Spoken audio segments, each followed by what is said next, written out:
Hello everybody, my name's Jason. This is a brand new channel called One Autistic Person because I am one autistic person. I have decided to create these videos because I am a newly diagnosed autistic person. I was diagnosed a few weeks ago. And I basically wanted to talk about my journey previously to this, the diagnosis process, which is what my first videos are going to be about, how that diagnosis happened.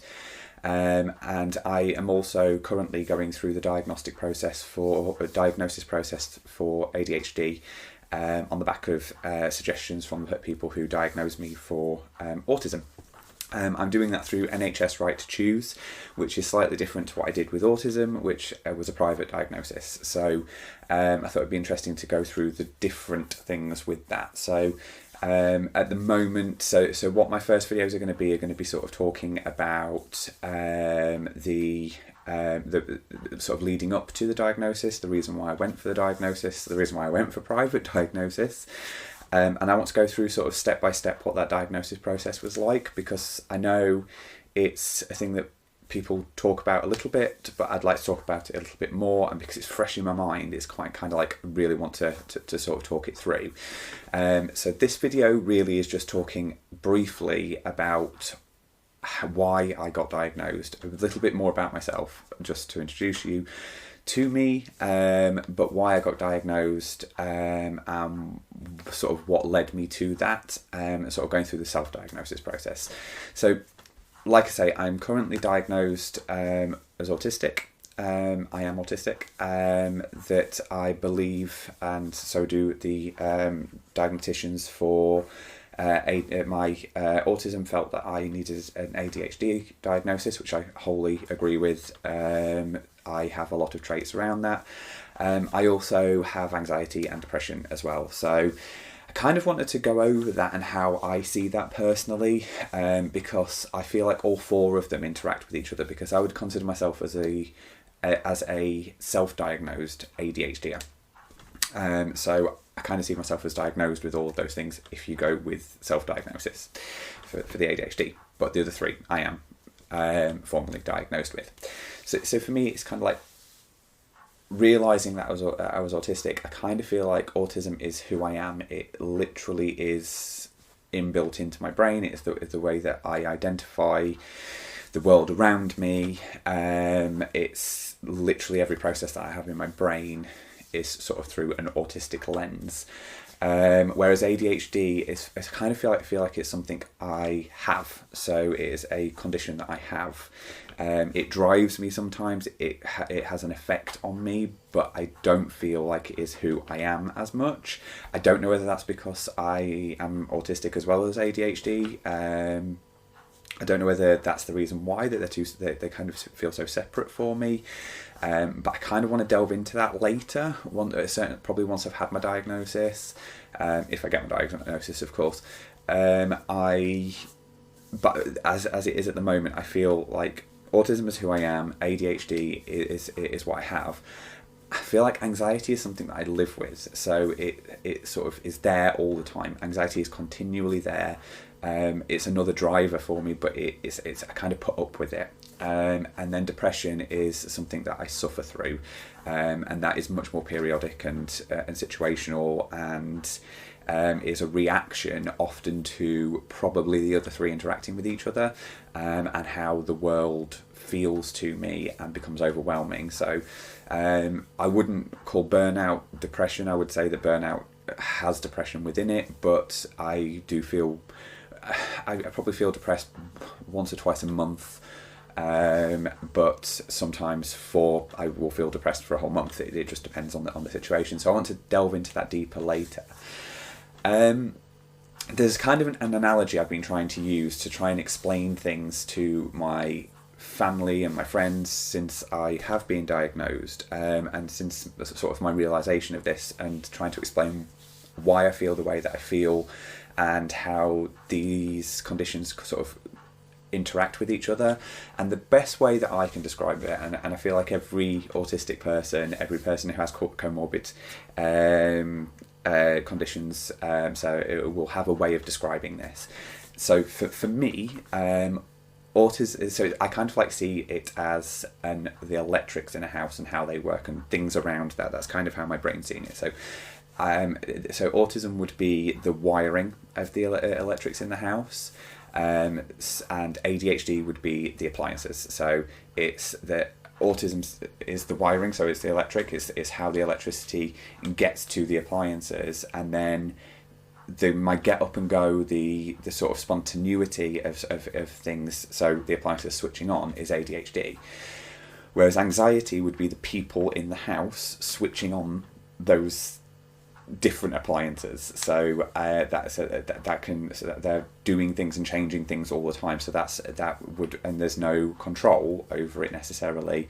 And that's how I see my anxiety, that I have no control over it, it just pops up. And depression would be when there's a storm and there's a power outage. So that's kind of how I have looked at describing it, and for me to understand it as well, for me to have a proper understanding of how those things affect me, and especially how they affect me differently to maybe somebody who has anxiety who is autistic, or has depression who is autistic. It's that they've not got those added extra bits where it's a bit harder to maybe take control of those other conditions. So obviously anybody who is autistic, anybody who's neurodivergent, has been so for the whole of their life. The interesting thing for me is the fact of knowing that I was different, and then looking back on it now and sort of really piecing it all together has been a really, really both interesting and complicated situation. So I've always felt like I was just off kilter. That's the way I keep describing it. So I was off kilter with everybody else. Everything I did seemed to be strange. It seemed to be strange to everybody else. It was perfectly fine to me until somebody told me that wasn't right. And I want to go more into that later, and I'm actually writing a book at the moment around this, and I've just done a whole thing around it as a prologue, because I think it's just so complicated when you look back as a late diagnosed autistic person,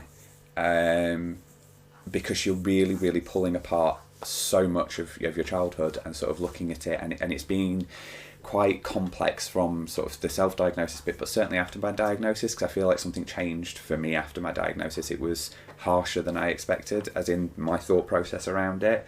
My thought process was very negative for a little while afterwards, which is weird because I was so positive about it before. So the first 3 or 4 days afterwards, I felt very, very depressed and very, very down, which I really was not expecting, bearing in mind I'd kind of already gone through the process of knowing before my diagnosis.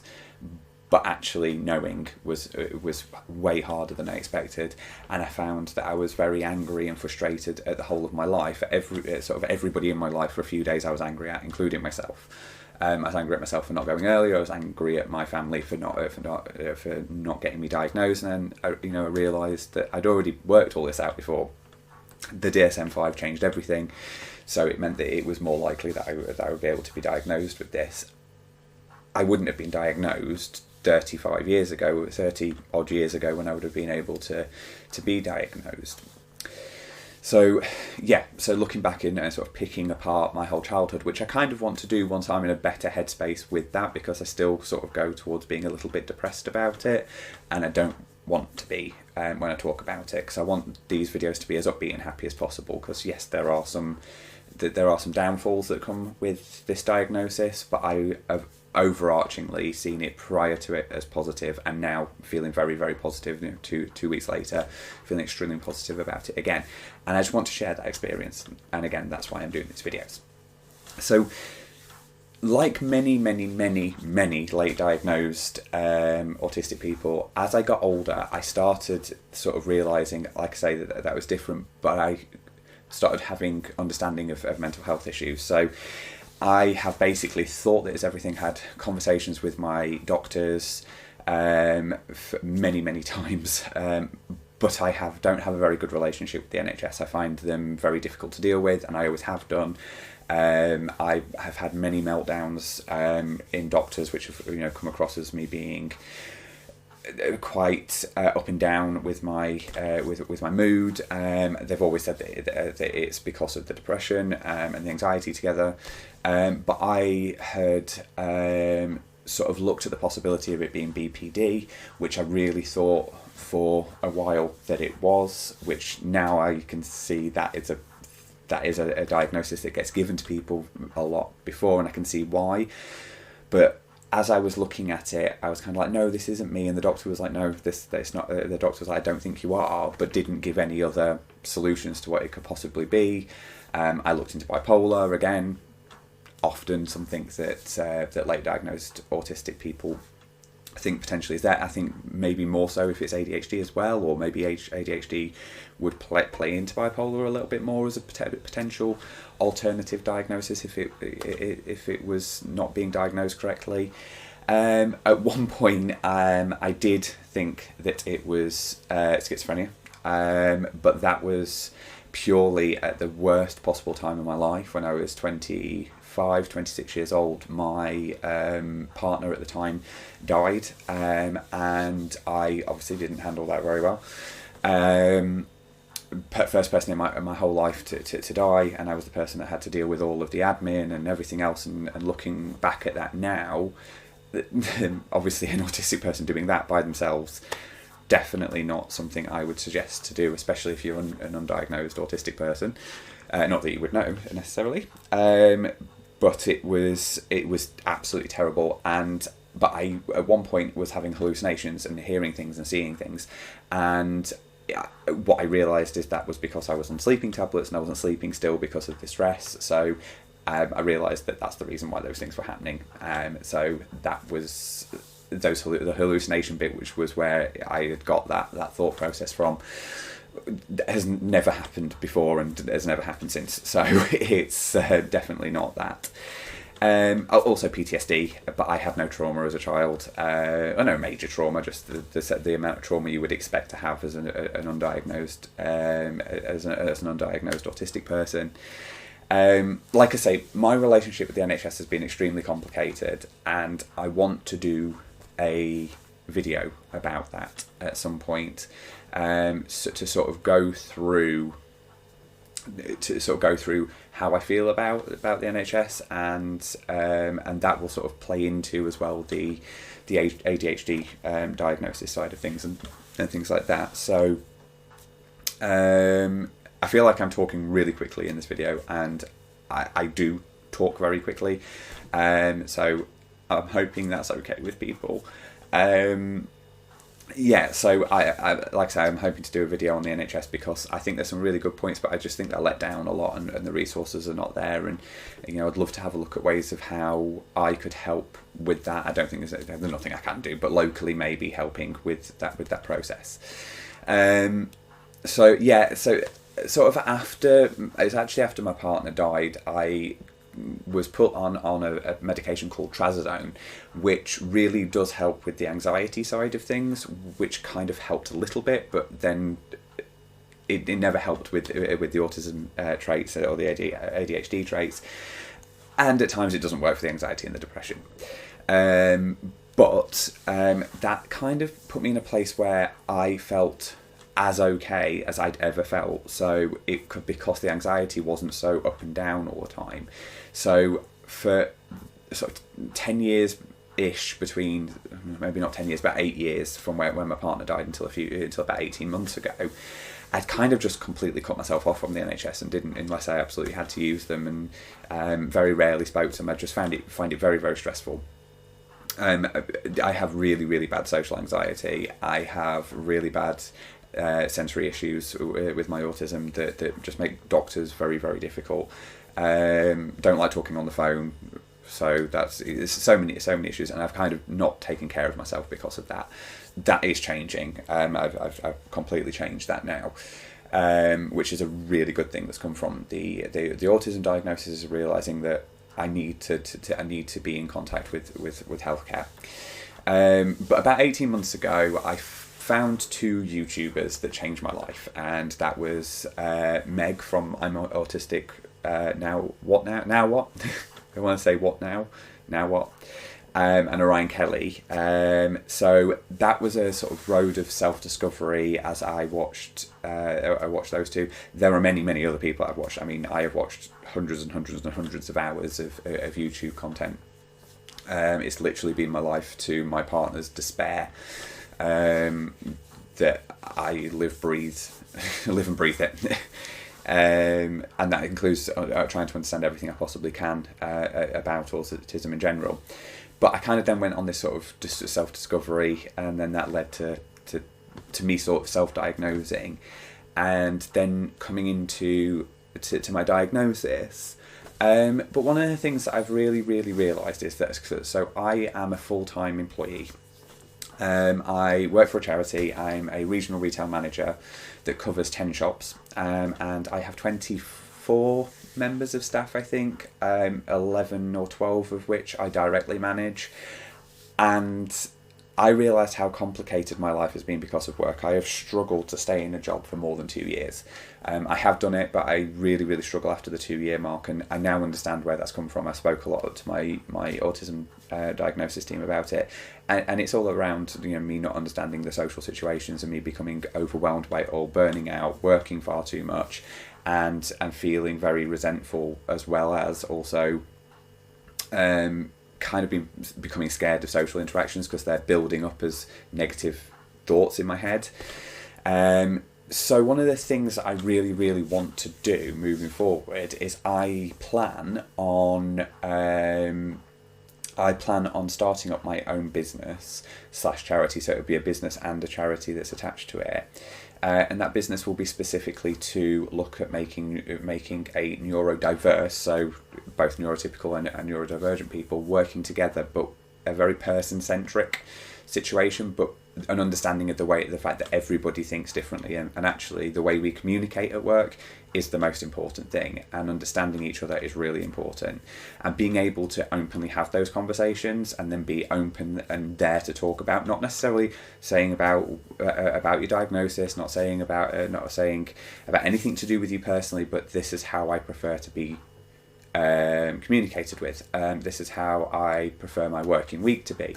So basically, I want to do it so that right from recruitment all the way through to someone leaving, so you know those two things, everything that happens will take into consideration that person individually, and I'm planning it all. I don't know whether I will ever get to do it properly. I really want to. I have put so much work into it so far, but it is my plan to do that. But I will go into that probably more after I've done all of these diagnosis videos that I'm doing. So for me, I kind of want to do videos around my diagnosis, and then I want to move into sort of like talking about my experiences both now and the past. But one of the other things that I also really want to do, because I really enjoy talking to other people about neurodivergency in general, mental health. So I want to do podcasts, which will probably come in a few months' time, with starting off with people that I know, and then looking to sort of expand that out to other people either that are neurodivergent or have mental health conditions, and that are or people who have lived experience of those things as well. So I think it will be important for us to not just be talking to people from the community, but people that sort of wider out. And I really enjoy talking to people, like I say, about these things. So I have a plan that I'm going to probably record my first one in a few weeks' time with my one of my best friends who is diagnosed with. I won't sort of say, because I don't know that he wants to tell everyone. I'm sure he will, but it's not really my place. But he's diagnosed with one neurodivergency issue, and there is. I think he's come to the conclusion now that there's possibly there's another part of the spectrum that he's on. So yeah, it's going to be interesting to speak to him, because he was diagnosed with the one that he's been diagnosed with quite some time ago, and it's quite a journey he's been on, and I've worked with him in the past as well, so it was quite interesting to talk about work with him as well. But a lot of my stuff as well will be around work, so I want to do a whole series of videos around working full time, and sort of after my diagnosis and what that's going to look like, because my employers are great. My line manager is fantastic, but I'm both apprehensive and excited to go back to work because I'm off at the moment and don't go back until the end of September. But I am excited to see what will happen, but I'm actually a little bit apprehensive because they've got great policies. They're a great employer to work for. Yeah, I'm still a little bit apprehensive of what that's going to look like, but we'll see. But I want to kind of go through that journey and sort of share it with everyone. So I think that's it for this video. Thank you so much for watching it if you've got to this point.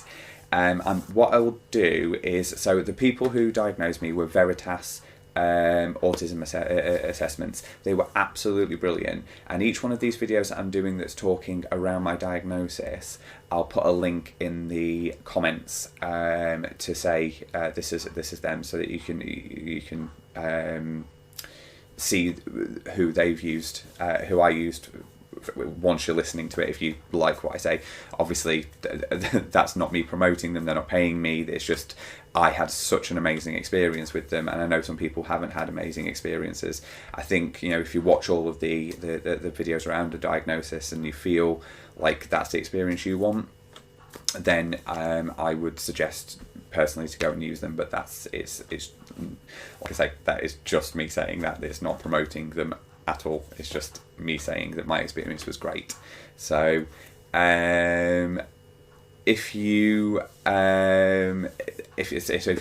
liked this video, like I say, I will be doing some more soon. I'm going to try and do some in a bit of a lump, so I'm not sure how often I'm going to upload my videos.